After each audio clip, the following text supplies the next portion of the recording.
Hello and welcome to today's video where we're going to be talking about sensitivity and how sensitivity exists on a spectrum, how there's no right or wrong way, no good or bad way to be sensitive, the fact that we are all sensitive in our own way and we're sensitive in different ways.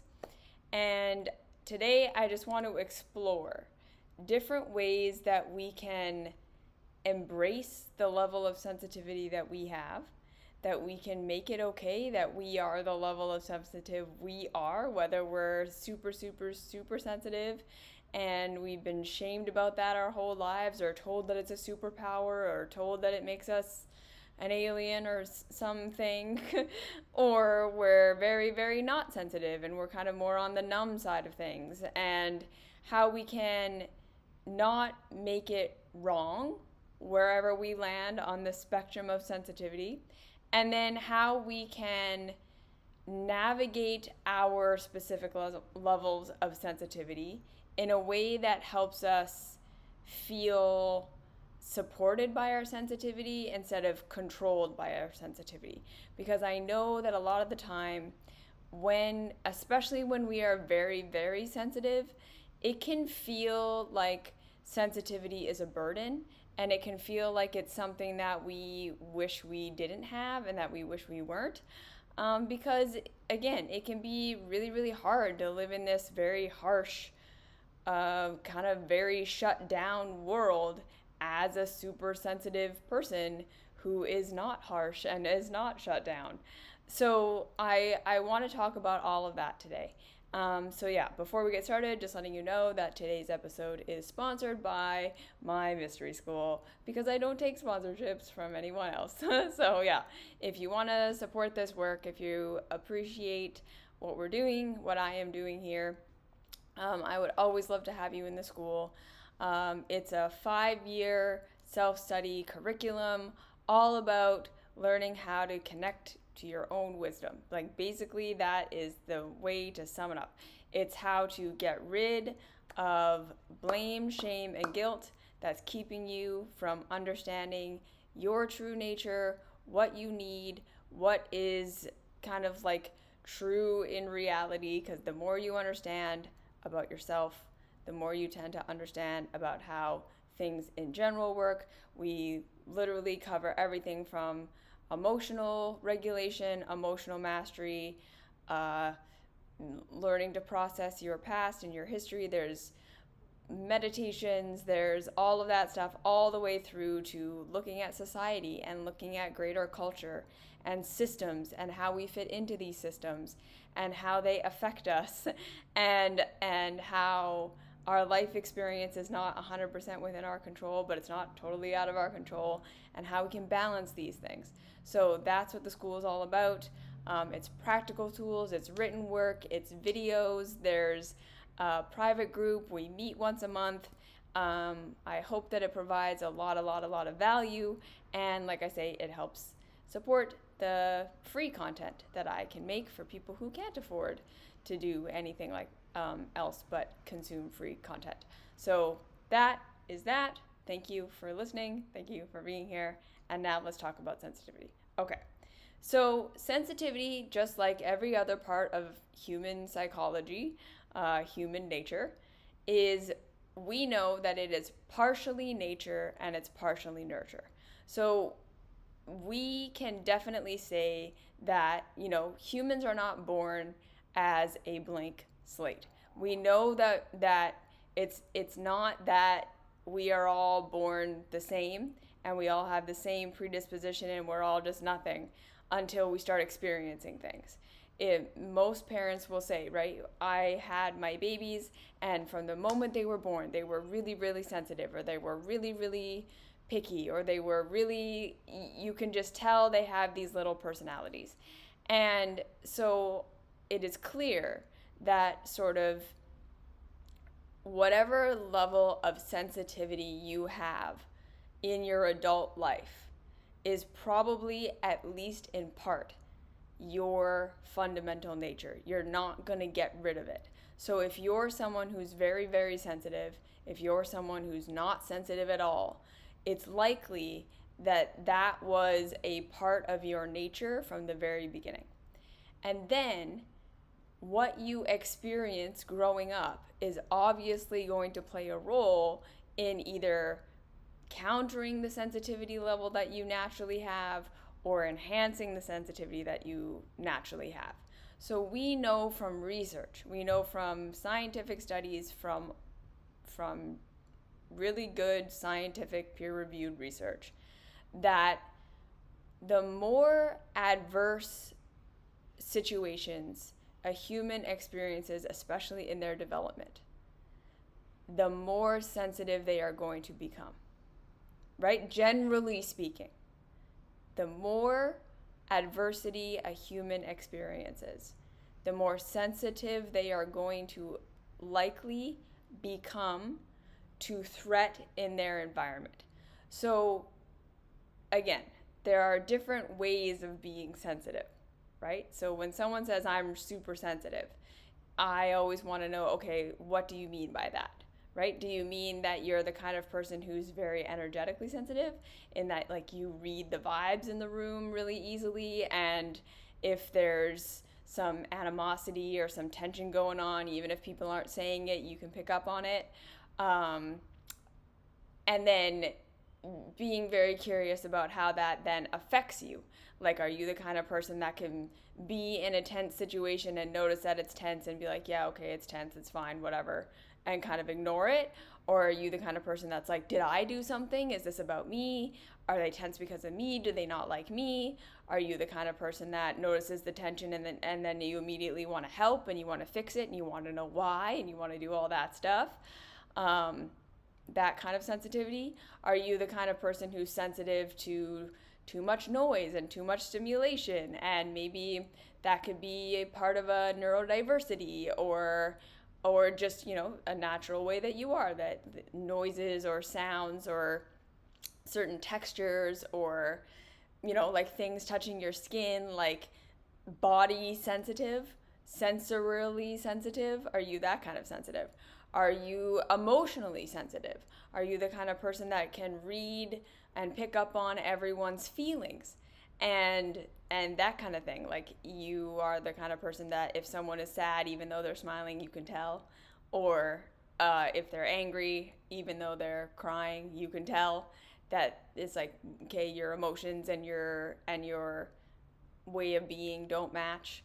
Are you the kind of person who's sensitive and can know that it has nothing to do with you? Are you the kind of person who's sensitive and then you make everything about you? Right? There are lots and lots of different ways to be sensitive, and there's lots and lots of different ways of responding to that sensitivity, and what we make that sensitivity mean, and what we make the things we're picking up on mean. There's the kind of spiritually sensitive people who pick up on spirits and pick up on kind of extrasensory things, and maybe sometimes can like have experiences of like almost reading other people's minds or reading other people's histories, and being able to tap into other kind of woo-woo dimensions, realms, things like this. So like I say, there's lots and lots and lots of different ways of being sensitive. And generally speaking, again, with that kind of stuff, I would say for the most part, again, generally speaking, we tend to have a natural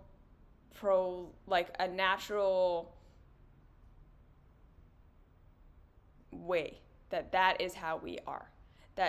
A lot of the time, especially for very, very sensitive people, it's not something that was developed. It's not something that we invested our time in becoming sensitive, or a thing we trained in, or something that we like purposefully did. It was just a part of our nature. It was a part of our being that we either kind of fostered through our life experience, or that we tried to suppress through our life experience, but it was there. It wasn't something that you like learned over time. It was just a thing that was always there. So for me, I have always been a very sensitive person. I have always just been very emotionally sensitive. I've been very physically sensitive. I've been very energetically sensitive. I've been very spiritually sensitive. And it's not something that I've ever, worked on. It's not something that I have consistently put effort into developing my sensitivity. It's been how I've been my whole life, whether I wanted it or not. And in fact, I've kind of done work to try to make it less intense a lot of the time, because being in a situation where you can't walk into a room without like feeling everyone's bodies and essentially like reading people's minds is like not a pleasant experience. And I think that a lot of the time people who don't have those things can sometimes feel like it's this magical thing. Like you can feel people's bodies and ooh, isn't that exciting and isn't that fun? But the actual experience of it is oftentimes just very overwhelming and not actually that fun, and you can't turn it off. And I don't think people understand a lot of the time that having these levels of sensitivity, how discombobulating it can be, and how much it can make you want to isolate yourself. And we'll talk about that later, because it's overwhelming. Whereas like my husband, he is not sensitive. He can like literally walk into a room and if people are smiling, he assumes everyone is happy, even if it's like very obvious to someone like me that that is not the case. It's very funny. Like for the first several years of our relationship, he was always just like so confused at what I was picking up on in a social situation, because to him he was just so deeply on the surface, a weird way of saying that. He was so much on the surface that he could literally not pick up anything. Like unless you go up to him and you're like, Marcus, I am feeling angry, and anger face, he won't know. Like he wouldn't know.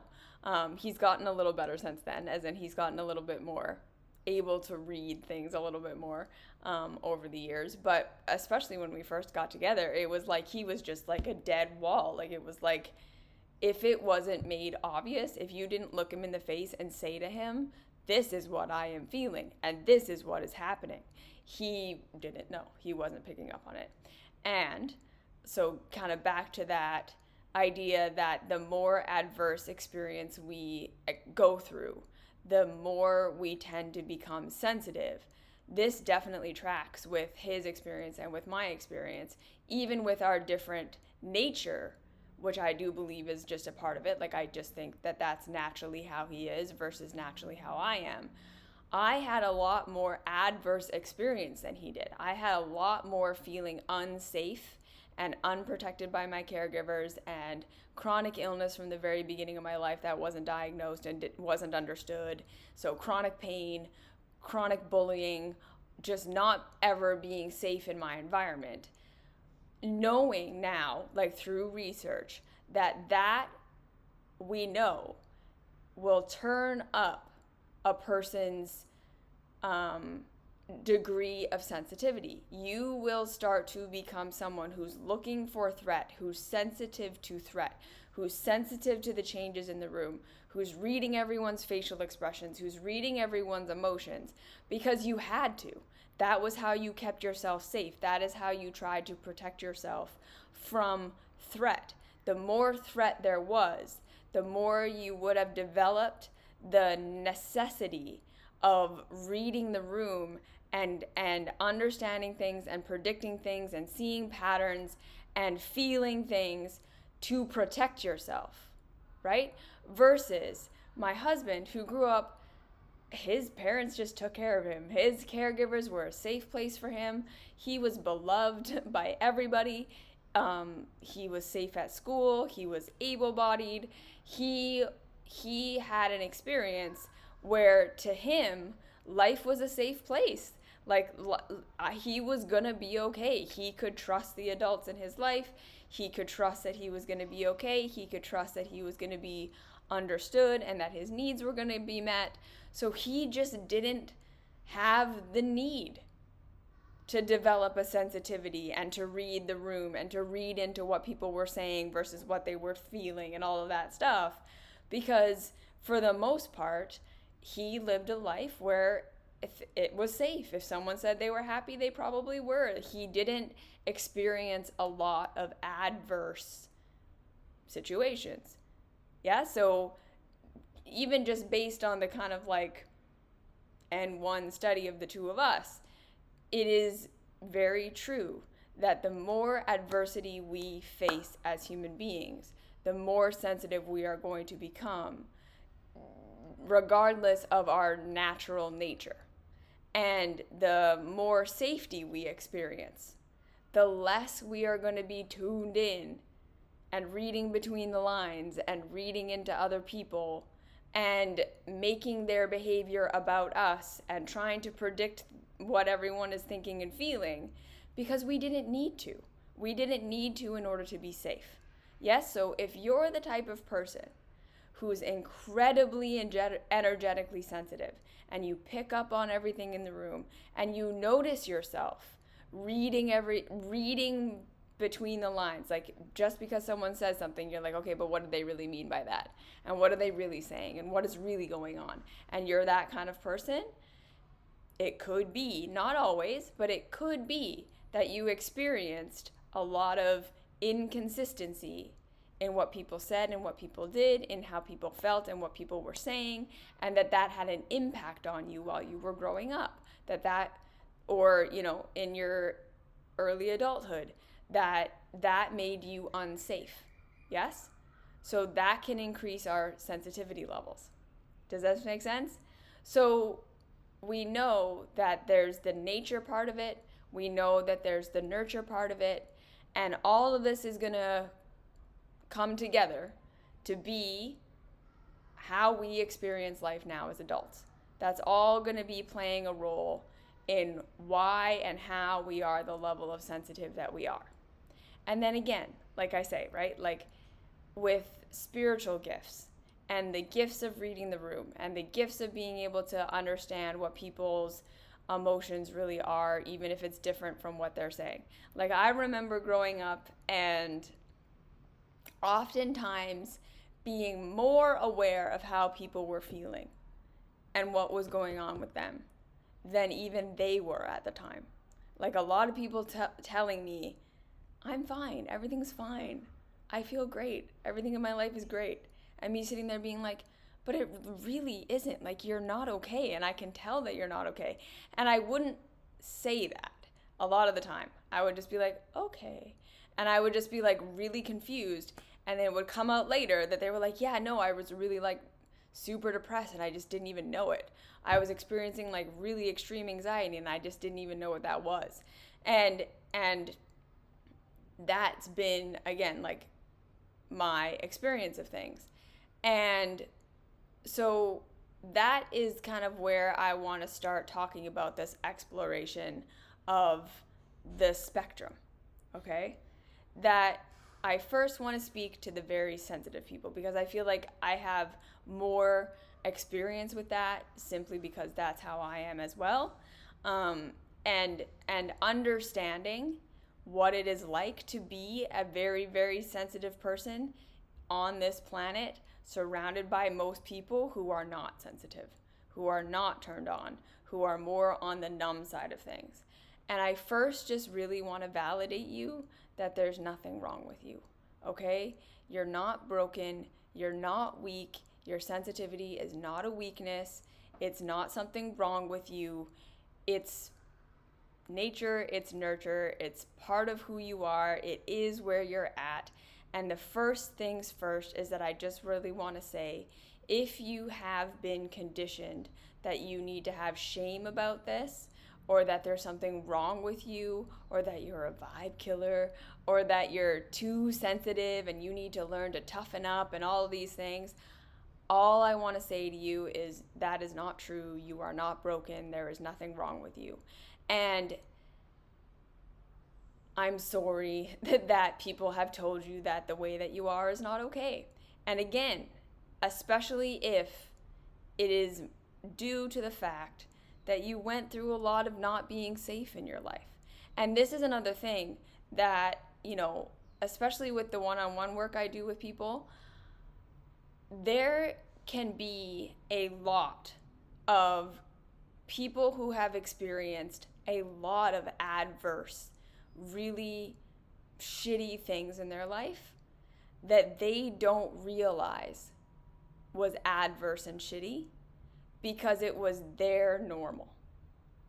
They grew up in a situation where when they were sick, their caregivers got annoyed with them or abandoned them.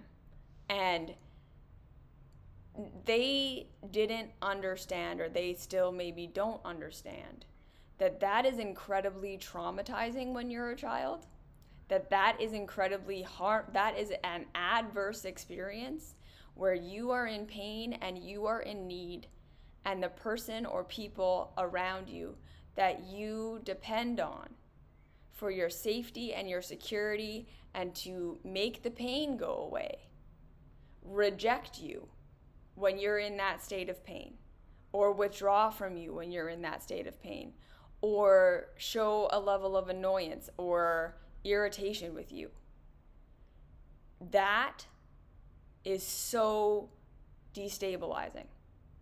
And if we experience that when we were in emotional pain, when we were in mental pain, when we were in physical pain, our caregivers withdrawing from us, and that happened to us over and over and over again, even if now as adults we can understand that was not like our caregivers hating us, that they were just overwhelmed, or that they were doing the best that they could, or that they were struggling themselves, or whatever it was, and we can understand that as an adult, our childhood self could not understand that. Our childhood self could not experience that and be like, it's okay, I'm still going to be taken care of. Our childhood self experienced that as, I am not okay, I am not going to be okay, because I am in a vulnerable situation and I can't fix this for myself, and the people that I'm dependent on, it's making them withdraw from me. And I need those people to be safe. Those people are who I depend on for everything. That's incredibly traumatizing. And if that happened over and over and over again, the likelihood that you are now super sensitive to people withdrawing from you when you have need is going to be very high, right? If you have that kind of social anxiety and you are afraid to ask for help and you're afraid to be a burden and you're hyper vigilant about stuff like that, it could be because that was your experience. Not always, but it's something that could have happened to you. And it developed this level of sensitivity where you're always looking out. Am I being too annoying? Am I being too much? Am I needing too much? Is this it? And it's because you experienced that. That equals people pulling away. That equals not being safe. That is not an okay thing. And now I'm hyper vigilant about it. You see? And so if we experienced a lot of that, again, this is what can be so complicated about what we call complex trauma, which is the survival threat, the threat to our survival, that wasn't an attack, that wasn't a essay, that wasn't like outright abuse, like not something we can point to and say, this is where the abuse happened and this is what it looked like because it was overt. It's more a covert withdrawal of support, withdrawal of love, withdrawal of care, that feeling that I'm not going to be safe because it's not available. What I need isn't there, versus something that I don't want being there. It's a lack of care, right? When we don't appreciate that happening, and that happening over and over and over again, that happening for a prolonged period of time, really changes how we are then going to respond to the world around us. If we grew up being emotionally, hi Anna, abandoned a lot. If there was a level of disconnection that we felt with our caregivers over and over and over again, even if it wasn't outright hate, even if it wasn't getting shamed, even if it wasn't getting blamed or guilted, it's just a lack of presence, a lack of being played with, a lack of being attuned to. That's something that could have heightened our sensitivity, heightened our, okay, what am I doing right? What am I doing wrong? Why do they love me? Why don't they love me? And now we live socially anxious lives where we're constantly trying to figure out what people want and what they need and if they're happy with us or not. And we find ourselves being fawners or social chameleons. It's because we experience, it could be because we experienced that lack of support in our childhoods and that withdrawal of attention and love and attuning to that we needed to feel secure. So then we felt insecure, and now we feel adulthoods. We're in our adulthoods and we have insecurity. And that sensitivity is our way of trying to fix that insecurity by being hyper aware of what people are thinking and feeling and trying to attune to them to get them to pay attention to us. These patterns that we developed in our childhoods that we carry into adulthood. Okay? So then if you're someone who was already predisposed to being a sensitive person, you're already energetically sensitive, you're already going to be a kind of person who's really feeling things. Maybe again, you're neurodiverse, maybe you're chronically ill, maybe you're just one of those people who's sensitive. And then you experience a lot of adverse reaction or a lot of adverse things. When we start to put these things into context and we understand that those were adverse experiences, right? Just because we weren't outrightly abused, just because we weren't being starved, just because we weren't experiencing something that we can say, yes, that was an abuse or an outright trauma, does not mean we weren't experiencing trauma, does not mean we weren't experiencing feeling unsafe and threatened, and then that heightening our sensitivity. So the first thing to look at is, where did your sensitivity come from? And especially if you're living in a situation where you feel like your sensitivity is kind of debilitating, like you just, okay, and then I just want to say one more thing about this, is that can then lead into having very, very, very low self-esteem and huge levels of just chronic disbelief in yourself, feeling like you can't do anything, feeling like you're incapable, feeling scared all the time, just feeling terrified all the time, not feeling like you can trust yourself, not feeling like you can trust anyone else, feeling like you're constantly failing, feeling like no matter what you do, everything is hard and nothing works out and you don't know what you're supposed to be doing, because we never learned resiliency. We never learned how to trust ourselves, how to go through hard things. We were just so overly sensitive to the lack that we were experiencing and the not getting our needs met and the being abandoned, that again, the childhood coping mechanisms of shame, blame, and guilt would have probably, likely, taken hold very strongly, right? So not only are you super sensitive, but you're also the kind of person who might just feel a lot of levels of self-hate and shame and blame and guilt, and you just feel like you are the piece of crap and you can't do anything and you don't believe in yourself and you can't love yourself and you just feel ashamed of like every part of yourself. Because when we are experiencing a lot of that abandonment and we're experiencing a lot of that just not being loved and not being accepted, not being attuned to, not being safe, not having our needs met, the childhood way of dealing with that is trying to figure out what's wrong with me that's causing that. What am I doing wrong? What is wrong with me? What are the parts of me that are causing my caregivers to withdraw? What am I doing wrong? And if we were never able to figure out a way to get our caregivers to care for us, so again, sometimes we had caregivers who were really unavailable and overwhelmed themselves, and we were experiencing that trauma, and then we learned to caretake for them. We learned how to be attuned to their emotions and attuned to their feelings and to empathize with them and to understand them. And then that's how we got love. That's how we got attuned to. So then we learned to be that kind of person out in the world. We let people walk all over us. We have no boundaries. We believe that we need to be of service to everyone around us, because that's how we learned to get love. That's how we learned to get attention. That's how we learned to get the attunement that we needed. And it can be very difficult to then learn how to set boundaries, to then learn how to process, whoa, that wasn't okay. My caregivers were putting something on me, intentionally or unintentionally, that was way beyond my capacity level at the time.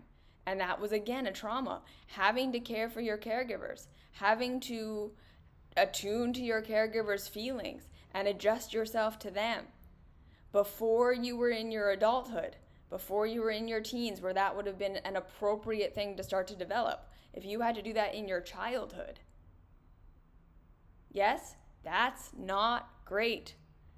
And it can mess with and make us codependent. And we don't realize that that's a bad thing. We think, I'm just a really empathic, sensitive person. And you probably are. You're probably a lovely, beautiful, perfect, empathic, sensitive person. But you take on the responsibility of other people's feelings and emotions more than you should, more than is healthy, in a way that allows you to be taken advantage of, right? So we could have developed that way. The sensitive empath who becomes the codependent because you learned that that's how you get love.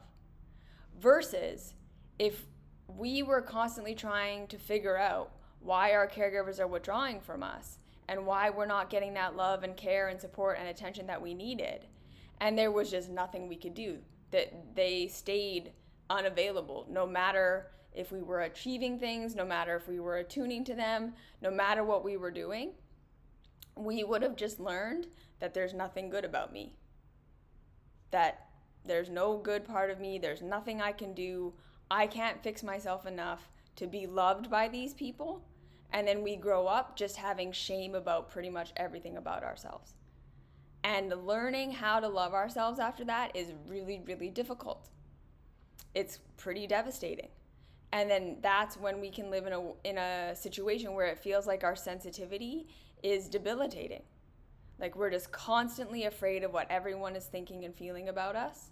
We're constantly assuming that people hate us. We're constantly feeling rejected and abandoned and like we're not good enough.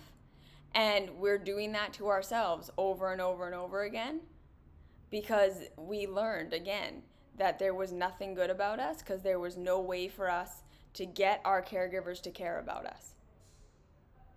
Right? So these kinds of adverse experiences really play into our sensitivity and into the experience we are going to have as adults with our sensitivity. So I wanted to bring that context. So again, that's not all of us, that's not everyone, that's not always. It's just something to think about, something to look into. If you are experiencing these things, I highly recommend looking into Chronic CPSD by Pete Walker and to just start to read about these childhood adverse experiences that may have felt normal to you, and you just think now that you're an adult who hates yourself, or you're just an adult now who's codependent and you don't know why. It could be because of these things that you experienced. Could be. Not always, could be. Yes? And just because we're adults now who can understand that our caregivers weren't intentionally trying to hurt us, that they were overwhelmed, that they were going through hard things, doesn't mean that what they did didn't very negatively impact us. And I know that that can be really hard to process, right? I'm not saying you have to hate and blame your caregivers. What I'm saying is we do need to be able to separate that, yes, we love our caregivers. Yes, we have empathy for them now. Yes, we understand that they were trying their best. And that we got hurt. That we didn't get what we needed. And it affected us. And we have to process that. And we have to be able to go through an experience and a catharsis of processing our pain without empathizing with them. Because that empathizing with them is often a way that we escape processing our own pain. We make it about them instead of making it about ourselves. And then that's how we avoid feeling our own feelings. And so sometimes we need help with that. And again, if we have those super, super, super deep levels of shame that we can't get through, sometimes we need help. Learning how to see that, no, there's nothing wrong with me. It's not that there was something wrong with me. It's that I was constantly trying to figure out what to do to be what my caregivers wanted me to be, and there just wasn't anything. And now I need to learn how to love myself, even though my caregivers didn't give me that love. And that is really, really hard to do. So there's that, okay? Next thing. If you're the kind of person who's just very energetically sensitive and you've been that way your whole life, right? Like you just never remember not being like that. Like I said for myself, I have always been this way. I have always been the kind of person that when someone else is sad, I feel their sadness and it overtakes me. When someone is upset, I can't focus on anything other than that, right? And even if I don't feel like it's a threat to me, even if I can understand it has nothing to do with me, it's still very overwhelming for me to be in the presence of someone who's very angry or very sad or going through something emotional, because I can feel it in my own body, right? I still have trouble watching really, really emotionally gripping movies and violence and things like this. Like I can't really do it because it feels like you might have this experience too. It's not like you're just watching a movie. It's not like you can just see that someone else is going through something and feel bad about it. But it's like it's happening to you. Like the feelings are the same as though if it was happening to you, even though it's happening to somebody else. And that kind of level of sensitivity, I want to say, is again, sometimes being heightened by trauma. And we know this. So with these kinds of levels of sensitivity, I always say the first thing that we want to do if we are the kind of person who's extra, extra, extra sensitive, and it's affecting our capacity to be out in the real world, our first job is to learn how to separate ourselves. Like, it's almost like we have the opposite job of most people on the planet that need to learn that they're connected to other people, right? Most people are living as though they are just an island unto themselves. And like what they do has no impact on anyone else. And I'm just going to live my life. And I'm not connected to the nature. I'm not connected to other people. I can do whatever the fuck I want. And they don't seem to notice that their way of being has an impact on others. Whereas highly sensitive people tend to have sensitivity way in the opposite direction. Yeah? It's more like everything has something to do with me. I am connected to everything. So if you're that kind of person, right? Being on social media is a nightmare. You see every cause, what's going on in any place in the world, and the way that people are suffering, and you feel involved, and you feel like you need to be involved, and you feel like it's happening to you, and you can empathize with that pain, and all you want to do is take it away. Right? You feel connected to everyone and everything. Our first job is to start to recognize that not everything is about us, that we can't be involved in everything, that we cannot help every cause, that it is not our job to fix other people's pain, to fix their emotions, that just because we're aware of it doesn't make it our responsibility. This is where we need to learn boundaries. And this has been, I think, one of my greatest lessons in life. In order to be doing the one-on-one work that I'm doing right now, I had to go on a very long journey of learning how to hold space for people's big emotions. Like, I'm still really good at reading people, at knowing what they're feeling, at feeling their feelings with them, which means that I'm really good at giving validating, loving support, because I can empathize with what people are going through, because I can feel it. I can feel it too. I can really understand and get inside of their experience as though it is my own. But learning how to not make it about me or make it my responsibility, or say, now that I'm aware of it, right? The see something, do something. I have to fix it. I have to make them better. I have to get rid of their pain. Oh my God. Learning that other people are going to be in pain. This world is full of suffering, and it's heartbreaking, and I can feel it, and it's there. And then seeing, okay, where do I actually have power to be a support in this situation? Can I give money? Can I give my time? Can I give my attention? Can I shift something that I'm doing in my life that is contributing to a system that is facilitating this harm? Can I just be a validating, loving presence? I'm not going to fix the world. I'm not going to save anyone from their pain or from their emotions. Usually the best thing I can do is validate, help people process, help people question, help people learn to have compassion for themselves.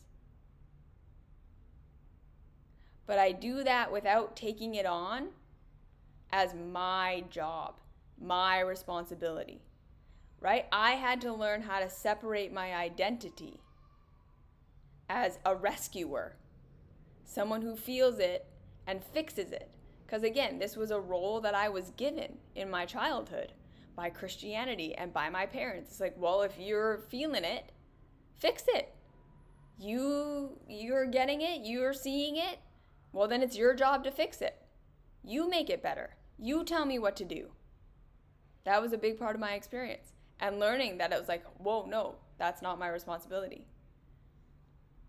And then learning, especially in social situations, to be like, not my circus, not my monkeys. Just because I feel that someone is really deeply upset doesn't mean I have to go over to them and ask them what's going on and get their whole life story and counsel them. If you're the kind of person who's highly sensitive, your job is to learn where your boundaries are. To learn where this is my job. This is a place I have some capacity to help and to change and to be involved and to work with. And this is where I do not. I am not in control of whether someone is going to take the steps to learn to love themselves. I can't make someone do that. I can't make someone process their emotions. I can't make a government stop doing what it's doing. I can provide a safe, loving space for someone to maybe choose to do that. I can provide information. I can provide financial support sometimes.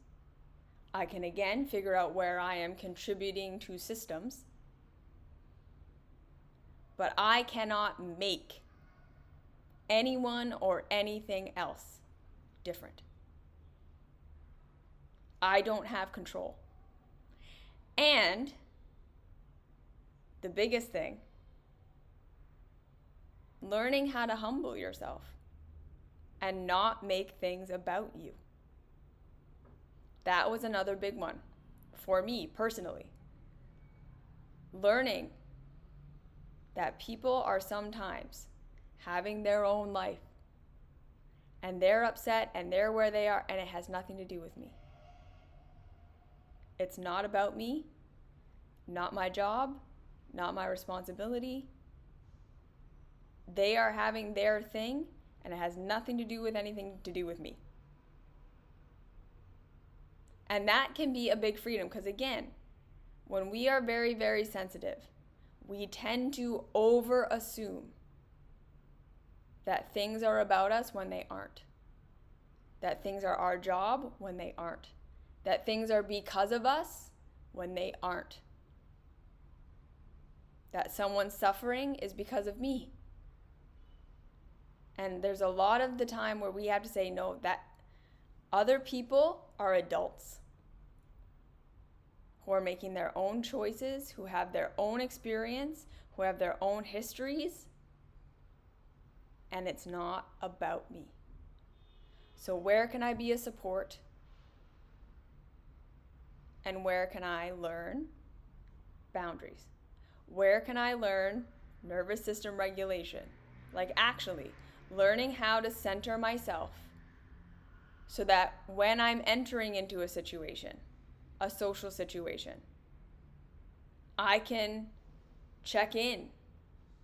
Be like, well, okay, am I leaning way too much into other people? Am I losing myself? Am I making up stories? Like, especially if you're very socially anxious and we're just really used to reading people's facial expressions and what are they thinking about me? So much of the time, that's about learning how to be like, it's not about me. They're probably not thinking about me. They're probably not perceiving me. And learning to make it less about yourself. That the world doesn't revolve around you. In a good way. Like that should be a liberating thing. Okay? And learning to validate and process through the adverse experiences that have made us hypervigilant. Healing my own trauma was a massive part of how I have been supporting my own hypersensitivity. Because going through so much adverse experience made me hyper aware of absolutely everything around me all the time. And we know from research that post-traumatic growth, becoming someone who is stronger after a bunch of adverse experiences, is very rare. For most of us, it's debilitating. It makes us weaker. It makes us literally, right? Go through the world feeling constantly unsafe, constantly in a state of survival. And that really hinders our capacity for joy and for figuring out what we want to do with our lives and for meaningful, connected relationships.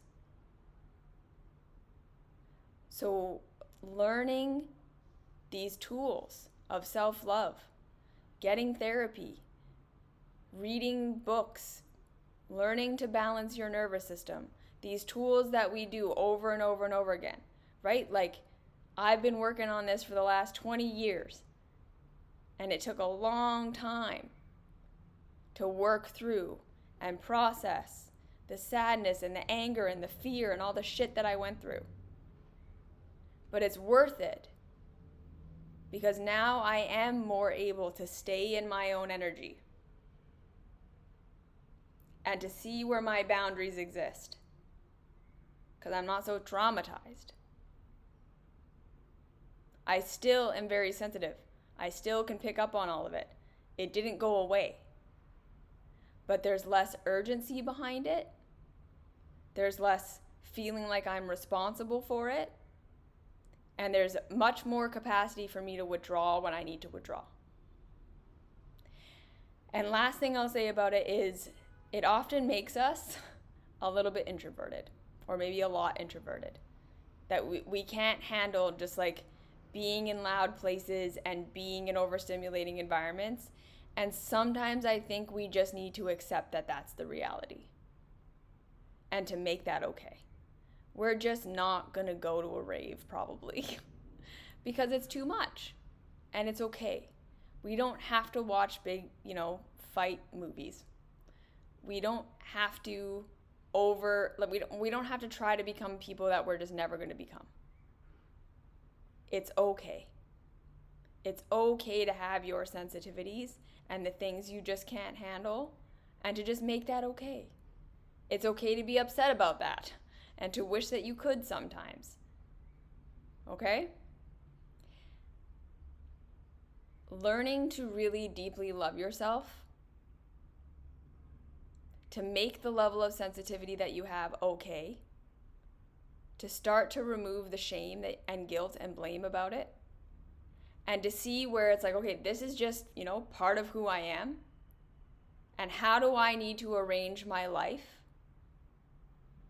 so that maybe I'm exposed a little bit less. Maybe I don't put myself out there on social media so much because I know that I can't handle it. Maybe I don't interact so much with social media. Maybe I take a break from certain social situations. Maybe I decide certain friendships, I just can't do it. And we set some boundaries and we set some ground rules. And maybe we know I need time to unwind. I can't do 5 days of socializing in a row. And we adjust our lives to that in a way that makes sense for us. And then again, we can build resiliency through learning. Not my circus, not my monkeys. Not my job. Where can I have, and my biggest tip for that is when you start feeling that anxious panic feeling about helping someone or about someone's emotions, that is not your sensitivity telling you to intervene. That's your nervous system overreacting. If it's really for you to help, if it's really for you to be involved, you want to be able to do that from a grounded place. Okay? If you're using your sensitivity as a gift to help you help others, it needs to be coming from a grounded place. You are on the shore. You are tethered. You're not drowning with them. And then where can I help, knowing that I can't fix it? Knowing it's not my job to make it better. Knowing I can't save or fix or rescue anyone. I can provide support. I can be community. I can be a helping hand. I can be a rung on the ladder. But I can't make it better. I can't fix it for someone else. And are you grounded enough to be able to do that? And if not, ground first, then engage. Or maybe it's not your job. Okay, that's the biggest thing I want you as a sensitive person to know. If it's coming from a place of panic and buzzy, and I gotta do this, I have to, there's an urgency, take a step back. It should be coming from a grounded place. Okay? Now, if you're on the other side of the spectrum, you're really not. You're numb. You're not sensitive. You don't feel things. Again, that can be a trauma response. Some of us learned how to avoid pain by checking out and not feeling it, right? Some of us have a lot of these kind of coping mechanisms: eating, drinking, sex, numbing out in front of the computer, numbing out in front of the TV. And we think these are self-sabotaging. And I would say, start with, when you notice yourself doing your checkout behaviors, rather than saying, oh, what's wrong with me that I'm doing this again? I really want you to ask yourself, what might I be feeling that I don't know how to feel right now? What's coming up for me? What am I experiencing that's uncomfortable, that I don't want to face, that feels bad? And this can be a really challenging exploration, because again, sometimes the things that are bothering us the most are normal. They're normal to us. It's hard to identify that we're experiencing something that we really hate, because we never learn to process life that way. Maybe we really don't like our job, but we never learn to really pay attention to that. So we go to work all day and we hate it and it's uncomfortable and it's awful, and then we come home and we wonder why we numb out for hours. Well, it's because we're experiencing all day all this discomfort and we have no way of processing it. So we check out. You see? So starting that inquiry of like, where might I be feeling things that I don't know how to feel, that are too scary to feel, that are overwhelming? And then learning some emotional tools for processing that. Learning how to journal. Learning how to feel it for just a minute or two. Where do I feel it in my body? Starting to notice body sensation. And just seeing if you can get there. Not even trying to figure out what emotion you're feeling, but just where do you feel it in your body? Can you check in with yourself? Just for 2 minutes or 3 minutes before you check out. Just what are you feeling? Can you start to journal about it? Can you start to verbalize it in some way? This is how we start to thaw out. And we do it slowly, because there might be a lot of stuff in there that we haven't felt or that we don't know how to feel, that we need support with. And that's why we're so numb. And then learning how to see your connection to others without going into shame and blame. Because again, a lot of the time people are shut down because there's levels of shame there. There's a fear that we're bad and that we're wrong and that we're doing something bad and that we're hurting people and that there's something wrong with us for that. And so we don't want to look at how we might be hurting other people. We don't want to look at how we might be affecting other people. We don't want to see it. We don't want to feel that pain, because it just makes us feel bad about ourselves. So again, learning to have compassion for yourself, that yeah, you might be causing harm. You might be seeing other people's pain and not knowing what to do about it. And learning how to empathize with yourself first, so that you can then empathize with others.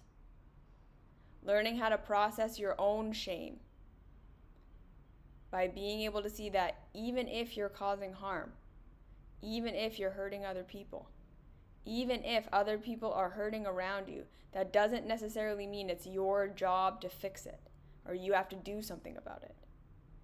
Learning to move beyond that shame so that you can be more empathetic and you can be more connected to others.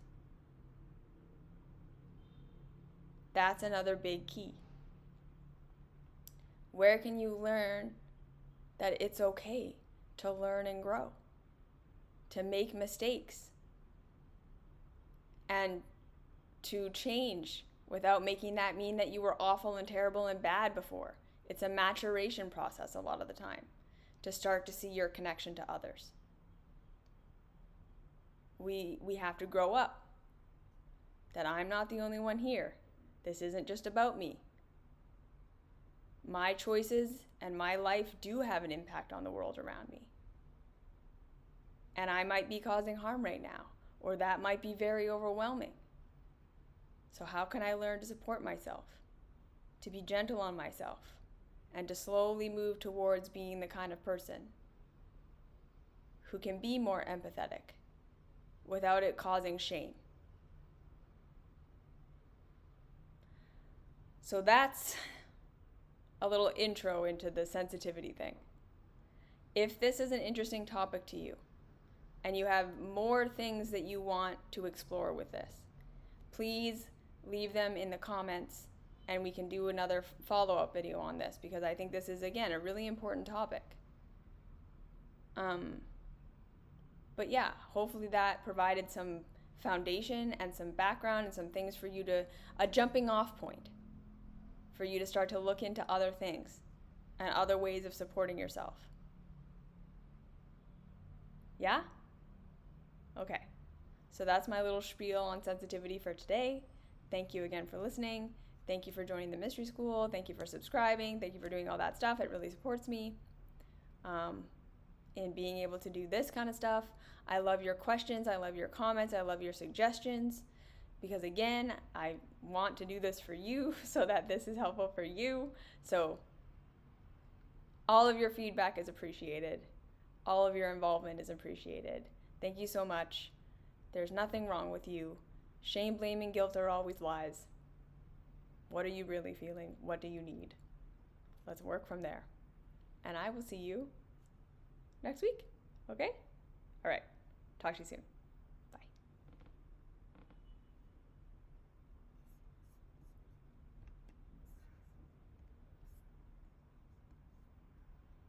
Goodbye, YouTube.